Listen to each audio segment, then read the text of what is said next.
auto alarm bombs, and you can just make sure that Kaltizi again. I think that's the name of the game. I think right now. Oh, you can go ahead. Yeah, I'm pretty sure that you guys will be able to better on that. We're already in the Land of Dawn, Game 2, and we got a lot to talk about that. Think you pick up 5 Burmese goals. Butters, what are you thinking? Going back to what I was saying. Now, maybe has the ages, so this might be somewhat of a Digi feed strat, but for the side of Burmese Ghouls, it's not about control Carl Tizzy. It's about control Lusty. No, the thing is, a feed Digi strat doesn't have to be a feed Digi strat if you're winning. Yeah. If you're able to get those free kills, because Digi does deal quite a bit of damage, you don't have to think about it like that. Yeah, how? What in the world happened to Rebo there? Did Rebo... Wait, hold on. I'm wondering whether or not he got... No, there's no way. Even if he took Smart Missiles or Ejector first, there's no way you'd be getting chunked out that low. He was dueling with a high and dry fighter Jawhead. But there's no way he would catch up to him almost ever unless he walked up too far, unless he got punished by Ruby DD, who's probably hiding in a brush. Yeah, most likely. I think in terms of items, the 1-1 doesn't get the movement speed or the boots early on. Well, for the Jawhead, they get that. They go boots first. Yeah, boots for the side lane. Yeah. And now, as you can see it, he got the boot now. The boot. Probably he just sold his item, just got it. He knew that he needed it the most. I suppose. But I think these are one of those situations where you don't want to like walk up a little too far, especially when you know there's a Jawhead off lane. The moment you see high and dry, it's like, if this is a dead giveaway, you shouldn't be mistakings like that. Oh, but View using that Purify to get on out of there, and I think, you know, this game, it is slowly begun. Give it 2 more minutes and it's going to be a fiesta. Oh, Turtle Cam. Turtle is now up. Rebo here still having a hard time. Ace in the area. And Ruby DD, they positioned themselves to the turtle. I think they're going to start it up by looking at where Kid left his traps. There's got to be some in the bush, at least entering this greater turtle area. Right now, that's going to be Carl Tizzy. And not Tizzy coming in. Oh, first blood drawn here by Carl Tizzy. Down goes maybe. But that's, I guess, what I think he does. Anyways, Carl Tizzy looking low. And these finding these pickups on Carl like it's nothing. And Farsa goes down as well. He gets hit by an arrow. And man, oh man, Burmese Ghouls are just controlling the early game. Yep, I mean, this game really is just snowballing in the way that Burmese Ghouls wants to, but Rebo is going to have the time to sit on top of the top lane and get a little bit of that gold, trying to slowly just maintain the goal lead, keeping it even. Don't want to lose too much out. Arm's reach is it still right now about 200, 300 gold, 3 minutes in. Oh no, I wonder if Rebo knows. This is huge. Lusty gets caught in by the reverse time, catching a few bombs himself. Carl Tizzy sitting at 1-1 with the mystery shop. Now, here you see how, despite how nice the draft is, regardless for both sides, you kind of feel that BREN Esports, they know that they're on a clock every single time. They know that they can't go as slow as they did game number 1. They couldn't really control the early game here for the side of Burmese Ghouls, even if they had a Claude. When BREN Esports used the Claude, they were controlled heavily by the side of Burmese Ghouls. It just seems to me that they cannot return the favor. Yeah, I don't think they have enough items to start pushing their agenda just yet. They need a little bit more time for a lot of their heroes here, but I think you have to give it a flat TZ. After finding that first initial pick onto Diggy, it's looking good, but now he's going to get jumped on, and rotations are being made. Don't think it's going to be too big of a deal here. I mean, even topside, you can see Burmese Ghouls just potentially looking to gank. And we are going to have a pause. Raptor Machete is now up for Ace. In terms of stacks, I think it's proper, but a lot of the fights are happening. People fuck the 9th, but the more a lot. It's just get to the depth short. After replay to map goal, just put a the Burmese Ghouls. The Burmese Ghouls. That's the Burmese Ghouls. Yeah, that's the thing. I was leaning more to the Burmese Ghouls rather than BREN wanted to be jumping in it a little bit too early. But it's a matter of perspective, you know. It's a matter of perspective. Now, BREN here on towards the top side, as you can see, both having their insurancy policies of Ace and as well as Rebo to make sure that they can carry the team at the end of the day. But despite losing the first turtle, it's 10.8 to 10.8k. Very close.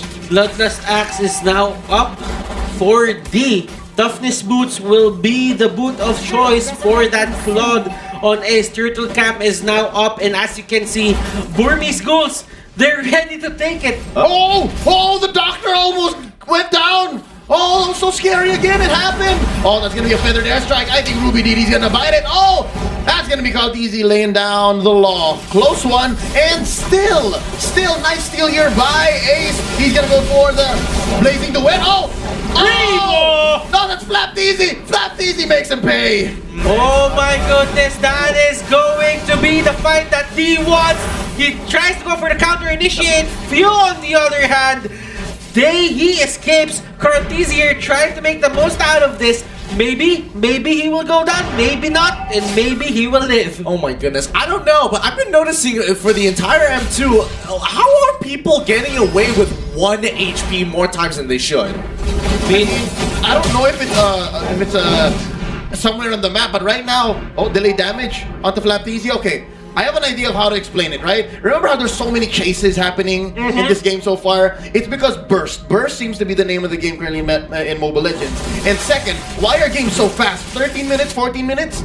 Again, because of the timers. They're just so much shorter in the jungle, and that's why heroes develop so much faster. Next, why are people getting with 1 HP? I'm guessing it's just mechanics, man. We are playing at the top of the competitive ladder. This is the highest echelon of MLBB competition. So, hey, if I'm better just this split second, then you don't get the kill. Honestly, I just feel it's a little unlucky. Like Burmese Ghouls have landed all of their abilities, and Few just makes it away with literally 1 HP. And the same has gone the opposite side as well. But wait, hold on. This might be something here. Oh, maybe getting caught out, but that is his answer to that Imperial Justice. It's going to be the reverse time.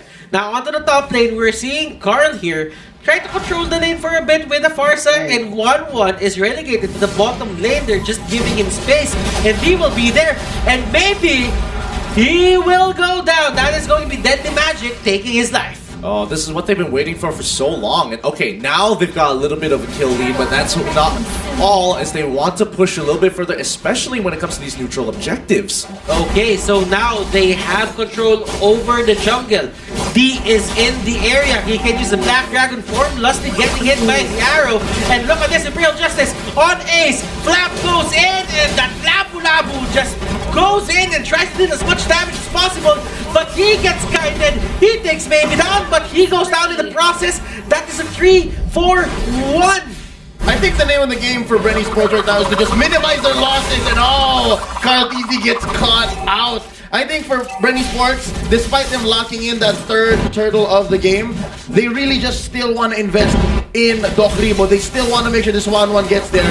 It's because they could have really called for 1-1. They could have said, hey, we're going to pick a fight here in Turtle. Please help out. But no, they just said, okay, you farm up. You make sure that we make it to the late game. And we'll just make sure that we win or just don't die as often. And now here's an Imperial Justice starting it off. And he goes for the Blazing Duet just in time before he got stunned. And Lusty, he's finding these Imperial Justices on the Claude. But in terms of follow-up, we don't see it. I mean, Lusty is just taking the opportunities as they come. Luckily, he's getting out without getting punished too far. But like, you could see on the minimap that like everybody, Rebo, Cartesi as well, even with the space escape, could not catch up to it. There was just too much distance to cover. Oh my goodness, and we are probably seeing Burmese Ghouls. They are close to just getting this series win, but BREN Esports don't count them out. Rebo is still their insurance policy, and this is going to be the weakness finder for Rebo. If I'm not mistaken, this would be the weakness finder, and this is going to occur once we hit the late game. Yeah, and more importantly, it just allows him like, oh, I don't have a corrosive sight, that's fine. I can still run you down the moment it procs literally once or twice. It's not the most fun in the world, but as you can see, the game is slowly starting to progress in a way that BREN is actually quite happy about. Alright, you're literally, what, 2K ahead of me. No big deal, as long as it's a 2K margin, one fight, we can turn it around, get our power spike, and then look to fight you later on. Yep, and I don't think they even need to win fights. They just need to survive fights. and just live to see Doc Rebo with that MD. All right, like this is exactly what it feels like to have a doctor in your family. It's gonna take a while. The studies, oh, don't get me started. That's a decade plus. But Husbandship too. yeah, exactly, right? But when you get there, oh wow, you got a doctor in the family, it's all good. But right now they have to hold strong, man. Because the first floor taken in here by Burmese Ghouls, not even 10 minutes in. Again, imagine the pressure crashing down onto your base. If they're not smart about the defense, they're getting penetrated real soon. And they have a lot of long-range punish. See that? The time bomb, the reverse time, the abyssal trap, the abyssal arrow. There are a lot of things that Burmese Ghouls, they can use these things as a way to punish BREN Esports. If Flap goes in, they can just turn on Flap and just punish him. But then again, if you're seeing this, few isn't really the target of the Black Dragon form in terms of D just using it. I mean, not anymore, especially when you have Kid on the watch and as well as Ruby DD. Either or could look to try and pressure Few whenever he does start dropping that Feather Airstrike. So right now, BREN is just looking to fight in the right place at the right time. While Burmese Ghouls, they're just looking for picks, consistently sieging them under their turret. Kid, he's gonna jump in and out whenever he feels like it. And with Lore knocking at their door, what choice does BREN have? Ooh, look at this. Lusty almost getting hit by the arrow, and this is the push that Burmese Ghouls wants to go for, and the Blazing Duet just deals so much damage. Oh! Flap is forced to go away, and Flap goes down. That is going to be the D with this phenomenal usual play, and they get the turret onto the middle lane. Will the turret on the top lane go as well? And BREN Esports, they minimize the casualties, they minimize the losses.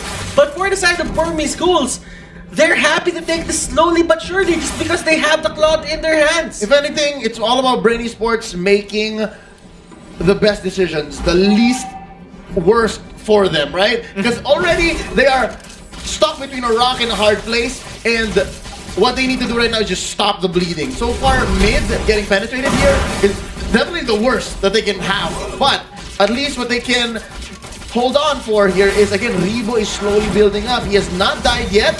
And if you can bait out the ults from Burmese Ghouls, maybe at least waste one Black Dragon form from D, then I guess you're on the way. We are sitting at 12 minutes. And we are. Yeah, and Kid. Yeah, like this, Oh, like this. Maybe will be the target, and Flap trying to go in for Kid. Kid gets away. Abyssal Arrow gets thrown out. Rebo gets hit, but he has the ability to just cleanse himself from these disables. And right now, I mean, the clock for BREN Esports is 6 minutes. If they can't survive for the next 6 minutes from here on out, Burmese Ghouls should easily take this game. Because in 6 minutes' time, that's going to allow BREN Esports to hit at least the 52k mark. And then the goal doesn't matter. Everybody's at full items. And then you're just trying to execute better than your opponent. And as you can see, D there, trying to go for Calm Easy. He has the Winter Truncheon, and that is going to be the punish. Feather Airstrike in the middle of everything. Flap Easy trying to tank as much damage as possible, but there's going to be the time journey in the middle of everything. It protects people. BREN Esports falling one by one. Lusty is the next target. He dashes in back to base. Car going in. He doesn't have the hat trick, and that is probably going to be it. Rebo trying his best. Oh! And Ace still here. Lusty trying to go for the stun, and they live to fight another day. Yeah, but they've really crippled BREN at this point in time, and what I thought was going to be 6 minutes might have just extended to 7 at this point, and it's the clock is ticking, and I don't think they have that kind of time anymore. 3 for 3 in that last clash. Of course, I think it's still good for the Burmese Ghouls. They did take top lane and they still maintain pressure on bottom. What I'm seeing here is the fact that I think all of BREN Esports have agreed that we're not getting much mileage from Karltizi, so you start building defense. I'm pretty sure, I wouldn't be surprised, none of us would be surprised if after this Winter Truncheon, he builds something towards the likes of another defense item, because I think they really are going to go all in onto Rebo, and that's essentially what's happening here. 1-0 and 4, Rebo just picked up his Queen's Wings, and so far they did well to just bait out the Black Dragon form. They do that maybe one more time, and maybe in a more successful area, maybe even steal for this Lord right now, then we might see that 7 minutes pass by. I might want to see BREN Esports here fight as a team because the thing that they're doing, but hold that thought, Ruby DD gets the kill on Few, and that only means Burmese Ghouls here have free reign of the Lord. BREN Esports, they are forced back, but D here, he is going to cut Rebo and Lusty, and Flap Easy will be their target. 2 members from the side of BREN Esports go down. Lightning Truncheon goes to Kid. And if you're a Burmese Ghoul fan, you're really happy right now that this is happening. Yeah, this is just a huge win for Burmese Ghouls. I mean, Lusty, he can't walk in. Cartesi can look to try and make something happen, but oh no, he gets hit. He gets hit. Carl has a winter truncheon. Lusty trying to bail them out, but Reborn can only do so much. The Abyssal Trap will bite him in the end. He will go down. Few is up. They can probably defend this with the Fender Airstrike. And D just trying to they're trying to tap close at the last possible moment. Crossbow of Tang. Kid goes down. D way to attack. Rebo trying his best to stay alive. Burmese Ghouls take down Rebo. Flaptizi and Few they are alive and they are ready to defend. But will it be enough as Burmese Ghouls also take the Luminous Lord? Slow golf clap for Doc Rebo. He lasted what? 30-45 seconds more than any other 1-1 had business doing so. He popped the crossbow of Tang at the very right moment, and right now that just bought ready for time to have another hero come in, respawn, so it's 4 defenders now going up against Luminous Lord, and here comes D. And look at this, the Lord right now is just going in ace with a blazing duet. It takes down a lot of people for the side of BREN Esports. Few trying to go for the Fender Airstrike. It will take down the Lord, but does that even matter? As Burmese Ghouls head straight for the crystal, and they just finish it. Wow. What a game! What a game! And it looks like the fans were right. The extra 0.6 made all the difference for the Burmese Ghouls to take it away 2-0, not even a 2-1 against BREN Esports.